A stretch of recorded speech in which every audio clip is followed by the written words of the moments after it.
as we go about the ceremony, the informal and the formal piece, family members, if you decide you want to kind of walk around, get a better picture of your loved one, please feel free to do so. If you have a camera, not a camera, a cell phone or a pager or something like that, please turn it off or put it in the vibrate position during the ceremony. The commander, she's going to be coming in here in just a second, and we'll go ahead and begin the informal piece of the ceremony. Shippers, remember what I said. Make sure you sound off when the commander asks you those couple of questions, okay? Other than that, everybody's ready to go, right? Yes, sir. All right. Stand by, shippers. Sir, ask you to clear the area real quick. And we're good to go. Okay. All right, shippers, stand by. Shippers, up to the hood. Good morning, how y'all doing? Good morning.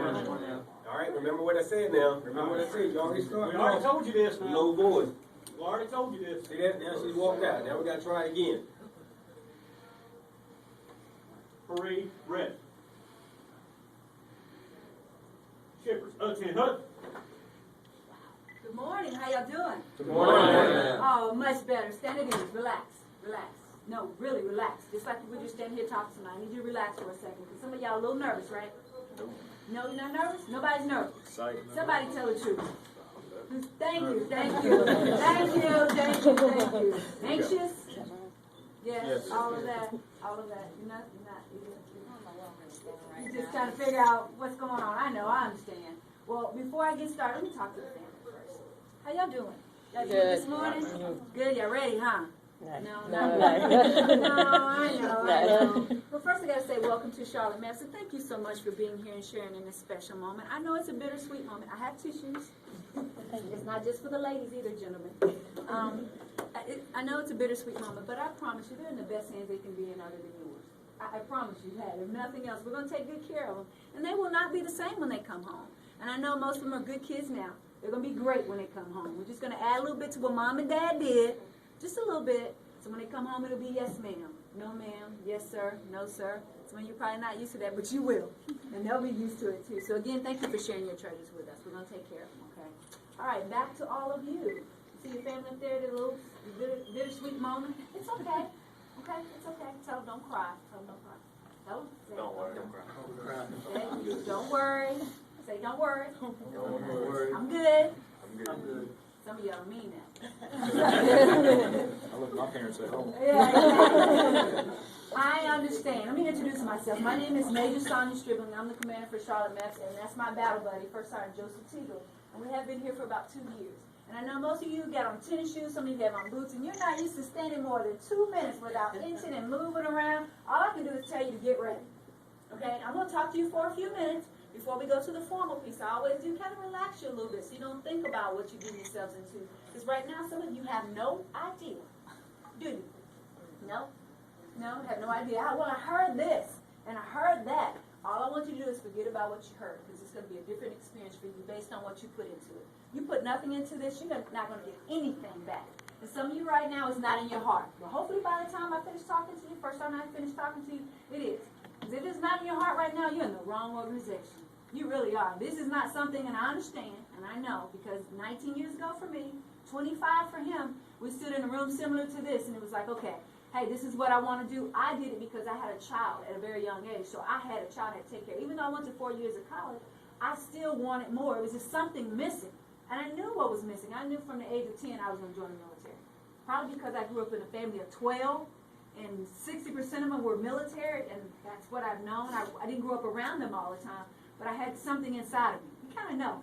You kind of know at a certain time. Some of you are just like, okay, there's nothing else better to do, ma'am. This is what I want to do. It's not like it used to be years ago. We took lottie-dottie everybody. We don't take everybody anymore.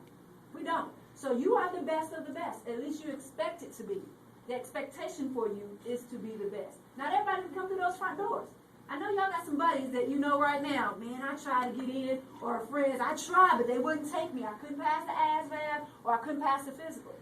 Everybody has, not everybody, some people have that problem. You didn't. You passed the ASVAB, you passed the physical, and now you're here, and some of you are like, man, I have no idea what I'm getting myself into. But it's okay. I'm going to talk to you about two things before you leave this very room today, and I want you to remember that. So for 9 to 13 weeks, what branches do we have? Army, Air Force, Navy, and the Marines in here? Air Force and Army and Navy. Okay, got it. When you leave here today, your mindset should be different from what it was when you walked into this very room. It is not. You might want to talk to somebody and say, hey, I need a delay because I'm not ready. And some of you are not ready right now, and it's okay. But you will be. As long as you have the heart for it, you'll be okay. This first thing I'm going to talk to you about, quitting your family is not an option. You don't have that option right now. What you're about to embark upon, yes, it's going to be challenging. It is. It's not supposed to be easy. So if you think it's going to be easy, you're in the wrong place again. Everybody understands that, right? Yes, ma'am. You're supposed to be a little nervous. Anybody ever played a sport before? Football, basketball? You know that little thing you get in your stomach right before the game starts? And once the buzzer goes off or the kick, the field, whatever it is, football, basketball, it goes away. It's going to go away. When you get off the bus and there will be bags flying, it's going to go away because you're going to be in the fire. So quitting failure is not an option. Family members, one of them is going to call you and say, I want to come home. It's guaranteed. One of you is going to get the phone call, say, I want to come home. And the answer is, no. Okay, moms, there's no, right? No. Mothers, no. Because most times, babe, you can come home. No, I'm a mother of 3. No. You started this, you're going to finish this. Yes, this is the most challenging thing you will ever do. Mental and a physical game that you're about to play. And it's not literally a game, I would say challenge. The challenge of a physical and mental challenge that you're about to embark upon is not for the weak. It's not for the weak at heart at all. This is not for quitters. It's not. Because when you get there, just like you're going to call your family and say, I want to come home, the drill sergeant and drill instructor is going to ask you, is there anybody here that wants to quit? And one of you is going to raise your hand. And he's going to say, put your hand down, you're not going anywhere. And then they're just going to zoom in on you the entire time. So don't fall for the trick, okay? Don't raise your hand. Don't. Yeah, it's a trap. Don't do it, okay? So quitting and failure is not an option. Again, it's going to be mentally, we're going to break you down to the bare minimum to build you back up. If you could just deal with the breakdown. Everybody understands a breakdown, right? Yeah, he's like, yeah, not a literal breakdown, but I mean, as far as just breaking you down so you don't think like a civilian thinks. It's a different type of mindset. When you become a part of this brotherhood, no offense, ladies, it's for us as well. Brotherhood is for all genders. When you become a part of this brotherhood, there's nonstop. It's a different mindset. Some say we're brainwashed. Okay, if you want to call it that, that's fine. But we think differently. It's like we can conquer all. There's nothing that we can't do. When you go through that and you come out of there like, okay, feel like Superwoman, you can take your jacket off and I got a big S on here. That's what you feel like. You do. There's nothing can stop you. That's what you want. If you come out there still feeling like some of you right now, your shoulders are like this, and you're like, I don't really know. Oh, no. You better put those shoulders back and your head up. That's how we operate. Okay? Number 2, when you get off the bus today, bags going to be flying everywhere. Snot, people crying, screaming. It's going to be chaotic. I'm telling you what I know. It's going to be crazy. All I want you to do, the ones from Charlotte, I just want you to take a step back in the cut, as we call it, and kind of watch everything. You know, kind of look over some of the short or tall ones. Just look. Because when you get to your platoon and your squad, I want you to pick one person. Just one person that's going to motivate you. You don't need a fave 5. You don't need a whole group of people. You just need one. Because it's going to be days again when you call family and say you want to come home. That person's going to be there, baby, and say, hey, man, it's okay. We can do this. Come on, pick it up. And there's going to be days you're going to have to do that for him. If you think you're going into this by yourself and you can do it by yourself, again, you're in the wrong place. This is for a brotherhood. 2 or more. That's it. 2 or more. You will never be doing anything by yourself. If you think you are, again, you're in the wrong place. So if you come in with that I mentality, you're in the wrong place. Okay? Everybody understand that, right? Yes, ma'am. Y'all still nervous? No, you good now? Good now. Good. Just know they're going to break me down and build me back up. I'm going to be better. Just know every single day, this day too shall pass. It's not going to be like that every day. It won't. But it's going to be bad. The first 72 hours, you're going to be exhausted. Like some of you are tired now, you're going to be exhausted. It's supposed to be like that. And you're like, when are they going to let us sleep? You will sleep at some point, probably at the end of the 13 weeks. But you will sleep. You will sleep, I promise. Does anybody have any questions? Should have stacked up on 5 hours. No, you can't stack up on him. None of that. First time, you got anything? Yeah, hey, real quick. I want to first off say to the family members, thank you all for being here. Appreciate you taking the time out your day to see your loved ones off. Secondly, do you have any family members that have previously served in the military or are currently serving? Anybody? Okay, sir, I just want to say thank you for your service. We really appreciate that. I tell you, family members, applicants, shippers, this ceremony today to me is really special because it's the day after Memorial Day. That's the day where our country, our nation, celebrates the life of fallen servicemen and women that have passed away due to combat or simply, hey, you know, that they passed away at some point in time. But they're appreciated and they're remembered for their service, for their sacrifice. I'll say this, again, this is a real special ceremony for me today. Last night I made a call at about 10 o'clock. I called the parents of Lance Corporal Nathan R. Elrod. The commander and I, since we've been here, we got an opportunity to meet Lance Corporal Nathan Elrod's parents. The ceremony room that you're standing in today, this morning, is dedicated to the memory of Lance Corporal Nathan R. Elrod. If you men and women will take a quick second and look over your left shoulder there, there's a picture. That is the story of Nathan R. Elrod. And as I said, the commander and I, we had the honor and the privilege of a year ago or so ago to meet that young man's parents. And I promised them that as long as I'm serving here at the Charlotte MEPS in my capacity, as well as the commanders, that we will take him wherever we go. It just so happens that we will be relocating the MEPS here in the next probably 90 to 120 days to another location.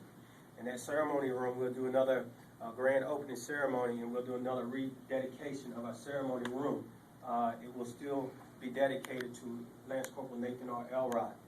But I promised them that, you know, I would give them a call just to let them know that I was thinking about them on holidays, that be it Veterans Day, Memorial Day, and on his birthday.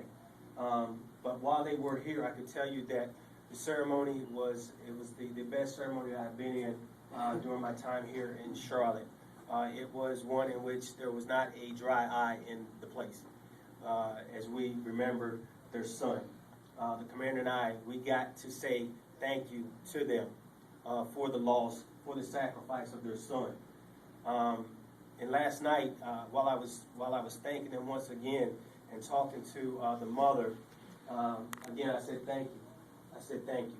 And I've said, as I talk to the applicants and family members as I tell the story, I said that I didn't think that thank you was enough. That's all that I could do and all I could give. But last night, it was kind of weighing a little heavy on me that thank you, it is enough. It is enough. Because the thank you that I say comes from deep within my heart. Okay? And while that is all I have to give, it is a heartfelt thank you because of the fact that I still wear this uniform. I still currently serve. And I know that the men and women that are out in harm's way and going out in harm's way, I personally know that. So I know that thank you was definitely from deep within. I say that to say this, family members, that understand that your loved ones are about to embark on a journey, okay? It's one that could take them or put them in harm's way at some point, sometime as they serve. Understand that you too could experience the loss that Lance Corporal Nathan R. Elrod's parents have experienced. I will say this though, I hope and pray that you do not experience that at any time while your loved one is serving. But understand that this is the business that we're in. It is a tough business. Not everybody can do it like the commander said. And these young men and women that are standing before me right now, they met the minimum requirement, the minimum, just to come into the military. The journey, the hard part is just about to begin once we ship you out and you go to your training sites. That's where the rubber meets the road, so to speak. That's where all the yelling starts and everything. So we roll out the red carpet treatment, for you would like to call it. And we treat you the way that you should be treated because you're not in the military right now. You're still trying to gain access, okay? But when you go out to your training sites today, again, that's where the journey begins. We wish you the best of luck in your military careers. No matter how long or short it may be, we definitely wish you the best. But it's all up to you. It's all up to you. We're going to break you down to the bare minimum to build you right back up. And when we build you back up, trust me, the product that we're going to get at the end it's going to be, parents, I can tell you, it'll be a product that you're going to be like, that can't be my son or daughter. It can't be. No. I mean, you're going to think that we cloned them or something, or we got rid of them. But trust me when I tell you that they are going to be outstanding once you see them again. And they will be better young men and women as they serve our great country. But again, good luck to you, family members. Thank you all very much for being here today. And I wish you guys good luck, okay? You ready? Get your family members, you can start getting your cameras ready. And then you go back and go back to the position of parade rest with your hands in your lap behind your back. Shoulders up, or back, and chins up, like you're proud, like your parents are proud of you and your family members are proud of you right now. If nothing else, I am. First, I and I are very proud of you. From this point on, it's all about you and what you want out of life and what you want to do. You put nothing into this, you're going to not get anything back. So as much as you put into this, that's what you will get back. I'm going to read 2 questions to you. I need for you to sound off. Not like the first time when I walked in here and I said, good morning. Good morning. Some of y'all know you're saying that, but get used to it. But I need for you to sound off to where the liaisons hear you on the other side of the building. Everybody understand? Yes, ma'am. That's not loud enough, but I'm going to read these 2 questions. It should be much louder than that. Question number 1. Have you been briefed on and do you understand the DOD applicant briefing on the separation policy and restrictions on personal conduct in the armed forces and UCMJ Articles 83, 85, and 86? Yes, ma'am. Wow. Now, how many people I have in here? 15, I think it is? Much. I think the family members can do louder than that. Okay? Second question. I need for you to sound off. It's got to be from here. Okay? None of this little mouse voice. We need your outside voice. Sir, are you okay? You good? Shaking a bit. Okay. You don't pass out on me. I've had that happen, so I'm going to be a little nervous. So you guys kind of shake it off a little bit. Question number 2. Do you have any questions? Does anyone have any questions, reservations, or reluctance about enlisting at this time? No, ma'am. That's not going to work for me. Again, does anybody have any questions, reservations, or reluctance about enlisting at this time? No, ma'am. Much better. Group attention. Raise your right hand and repeat after me. Right hand. There you go. I state your full name. I Charlotte MEPS. do solemnly swear Do solemnly swear to support and defend to support and defend the Constitution of the United States the Constitution of the United States against all enemies, against all enemies, foreign and domestic, foreign and domestic, that I will bear true faith that I bear true faith and allegiance to the same, and allegiance to the same, and I will obey the orders and I obey the orders of the President of the United States of the President of the United States and the orders and the orders of the officers appointed over me of the officers appointed over me according to regulations according to and regulations the Uniform Code and the Uniform of Code Military Justice. of military justice. So help me God. So help me God. Congratulations and welcome to the United States military. All right, you can go on down now. You can go right now. At this time, I need you to just turn around where you are and congratulate someone. Give them a handshake, a hug, whatever you need to do. Congratulate someone.